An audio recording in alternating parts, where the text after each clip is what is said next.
ओम नमः शिवाय, हर हर महादेव। अगर आप श्रावण के महीने में श्रावण सोमवार का व्रत करते हैं या फिर आप व्रत नहीं भी करते हैं तो भी शंकर जी के सामने ये गलतियां बिल्कुल भी नहीं करनी चाहिए, नहीं तो दोष माना जाता है और बहुत ही ज़्यादा भोलेनाथ क्रोधित भी होते हैं। इसीलिए आपको इन नियमों का पालन जरूर करना है, वरना आपका व्रत जो है वो अधूरा रहता है और पूजा पाठ जो है वो संपूर्ण नहीं हो पाता है। इसलिए वीडियो को आप ध्यान से एक बार जरूर सुनिएगा, बहुत ही ज़्यादा जानकारीफुल वीडियो है। जितना हो सके आप इसको शेयर भी कर दीजिए, जिससे कि बहुत सारे लोग को जानकारी प्राप्त हो सके और ये गलतियाँ ना कर सके। सबसे ज़रूरी और सबसे पहली बात जानेंगे कि शिव जी के सामने यानी कि सोमवार के दिन हमें क्या गलतियाँ बिल्कुल भी नहीं करना चाहिए हमारे व्रत में या फिर पूजा पाठ में। देखिए, इस दिन शिव जी को केकती के फूल और लाल फूल अर्पित ना करें। शंकर भगवान को हल्दी या फिर कुमकुम, सिंदूर या फिर रोली भी न चढ़ाएं। तुलसी, नारियल और तिल भी अर्पित ना करें।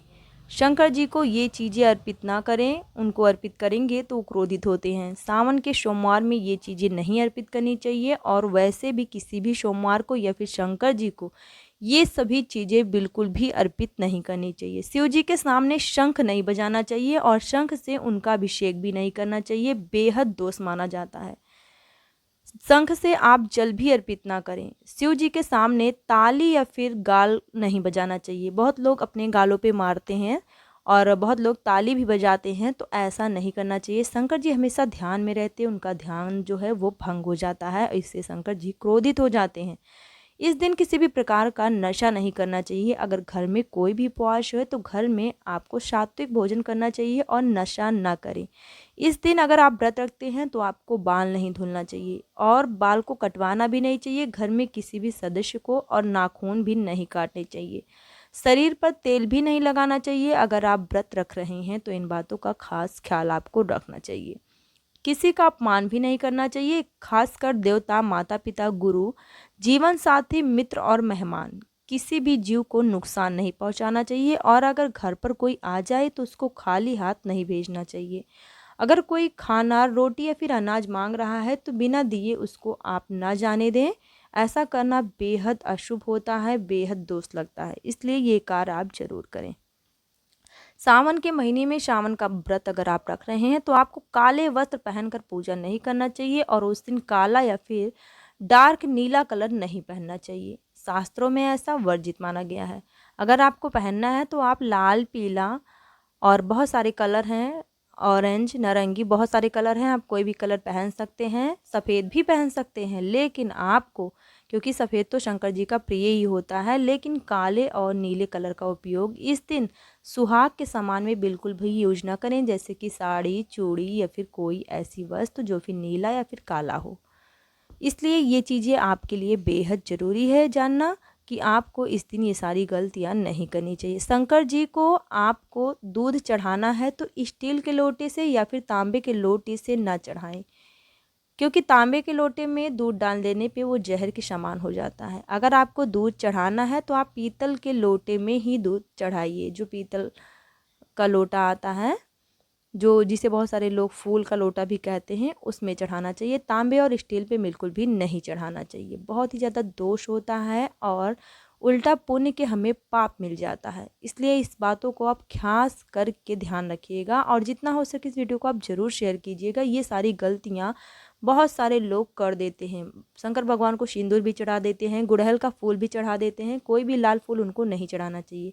कनेर का फूल या फिर सफ़ेद फूल आप उनको ज़्यादा हो सके तो चढ़ाएं, उनको बेहद प्रसन्न है। अगर आप व्रत रख रहे हैं तो आपको इन नियमों का पालन करना बेहद ज़रूरी है और अगर आप व्रत नहीं भी रख रहे हैं तो भी शंकर भगवान की पूजा कर रहे हैं तो ये चीज़ें आप ज़रूर ध्यान रखिएगा। चलिए अब जान लेते हैं कि जो लोग व्रत रखते हैं उनको इस दिन क्या करना चाहिए। जो लोग व्रत नहीं भी रख सकते हैं वो भी इन कार्यों को कर सकते हैं, इनसे भगवान भोलेनाथ अति प्रसन्न होते हैं। इस दिन व्रत रखकर एक समय ही भोजन करें। दिन भर व्रत रखकर केवल एक ही बार नमक रहित भोजन ग्रहण करना चाहिए। इस दिन नमक नहीं खाना चाहिए। बहुत सारे लोग सेंधा नमक का यूज करते हैं, लेकिन सोमवार के व्रत में कोई भी नमक नहीं खाना चाहिए। अगर हो सके तो आपको दूध भी नहीं लेना चाहिए, दूध का भी सेवन नहीं करना चाहिए, लेकिन बहुत लोगों का नहीं चलता है तो एक टाइम ले सकते हैं, लेकिन नमक तो नहीं ले सकते हैं। सेंधा नमक भी नहीं यूज किया जाता है। आपको फलाहार रहना है या फिर आलू वगैरह का फरारी आप खा सकते हैं, लेकिन बिना नमक के, क्योंकि नमक नहीं यूज किया जाता है। व्रत के दौरान आप फल का प्रयोग करें, ज़्यादा बेहतर होगा। इस दिन शिवलिंग पर पूजा के साथ ही माता पार्वती की पूजा भी अवश्य करें, क्योंकि इस दिन आपको शिव भोले की पूजा जरूर करनी चाहिए, क्योंकि भोलेनाथ माता पार्वती के साथ पृथ्वी पर भ्रमण करने के लिए आते हैं। और सावन के महीने में ही मैं आपको भी एक कथा बताने वाली हूँ छोटी सी, आप उसको ज़रूर सुनिएगा। उन्होंने माता पार्वती को स्वीकार किया था। चलिए आगे बताते हैं, पहले जो उसको सुन लीजिए, उसके बाद कथा भी हम आपको ज़रूर बताएंगे। श्रावण में सफ़ेद पुष्प, सफ़ेद चंदन, अक्षत, पंचामृत, सुपारी, फल, गंगा जल अथवा सादे पानी से भगवान शिव पार्वती का पूजन करें तथा पूजन के समय ओम नमः शिवाय मंत्र का जाप आप निरंतर करते रहें। और जब भी जल चढ़ाएं, आपको ध्यान देना है कि धार टूटनी नहीं चाहिए। एक ही धार में पूरा जल या फिर दूध या फिर जिससे भी आप अभिषेक कर रहे हैं वो एक ही धार के साथ चढ़नी चाहिए। इन दिनों शिव के मंत्रों, चालीसा, आरती, स्तुति, कथा आदि का अधिक से अधिक आपको वाचन करना चाहिए। दिन भर शिव का स्मरण करना चाहिए। किसी के लिए किसी भी प्रकार की कोई ईर्ष्या भावना बिल्कुल नहीं रखनी चाहिए। गरीबों को भोजन कराएं, यथाशक्ति दान करें। जो भी आप संभव हो सके आपके लिए आप दान कर सकते हैं। बहुत ही बढ़िया चीज़ है, सावन में दान करना बहुत ही ज़्यादा पुण्य फलित होता है। इसलिए जो भी आप दान कर सकते हैं उन चीज़ों का दान आप जरूर कीजिएगा। इस दिन पूजा पाठ करके अपने मन को आप शांत रखें। जितना हो सके आप अपने मन को साफ और पवित्र रखें। किसी के लिए कोई भी गलत भावना नहीं, केवल भगवान का स्मरण आपके मन में होना चाहिए। और इस दिन आपको सावन व्रत कथा जरूर सुनना चाहिए। आप हो सके तो सुबह शाम दोनों टाइम सुने। अगर दोनों टाइम आप नहीं सुन सकते हैं तो एक टाइम कथा का वाचन भी कर सकते हैं और सुन भी सकते हैं। जो भी आप सक्षम है वो कर सकते हैं। चलिए छोटी सी अब कथा है उसको जरूर समझिएगा। आखिर इतना ज़्यादा ये सावन महीना भगवान भोलेनाथ को क्यों पसंद है और क्यों इसमें भगवान भोलेनाथ बेहद कामनाओं को पूरा करते हैं। स्कंद पुराण के अनुसार एक बार सनत कुमार ने भगवान शिव से पूछा, भगवान आपको सभी महीनों में सावन ही सबसे ज़्यादा प्रिय क्यों है। उस समय भगवान शिव जी ने बताया, मुझे विवाह करने के लिए देवी सती ने कठोर तपस्या की, यहाँ तक कि उन्हें अपने पिता का भी विरोध करना पड़ा था। इससे विवाह के बाद जब देवी सती ने अपने पिता के घर पर मेरा अपमान होते देखा तो उन्होंने अपने प्राण को त्याग दिया। इसके बाद सती का जन्म पर्वतराज हिमालय की पुत्री के रूप में हुआ और उनका नाम देवी पार्वती पड़ा। इस जन्म में भी उन्होंने मुझसे विवाह करने के लिए पूरे सावन मास निराहार रहकर कठोर तपस्या की, जिसके परिणाम स्वरूप मैंने उन्हें अपनी पत्नी के रूप में स्वीकार किया। यही वजह है कि सावन सोमवार व्रत करने से मनवांछित फल की प्राप्ति होती है, विवाह के योग बनते हैं, पति की आयु लंबी होती है और पारिवारिक जीवन में खुशियां आती हैं और भगवान भोलेनाथ माता पार्वती सभी की मनोकामना को पूरी करते हैं।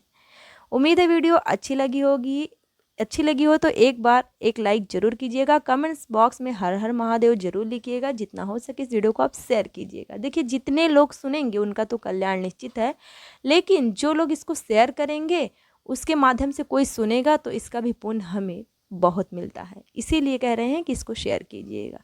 मेरे इसी चैनल पे बहुत सारी धार्मिक कथा जानकारी है, एक बार जाके आप जरूर देखिएगा। उम्मीद है आपको वीडियो अच्छी लगेगी। चैनल पे नए हैं तो तुरंत सब्सक्राइब कर ले। बहुत सारी धार्मिक कथाएं जानकारियां अपडेट करती रहती हूं, आप लोग के पास समय से पहले पहुंच सकें। मिलेंगे फिर नेक्स्ट वीडियो में, तब तक के लिए ओम नमः शिवाय, हर हर महादेव।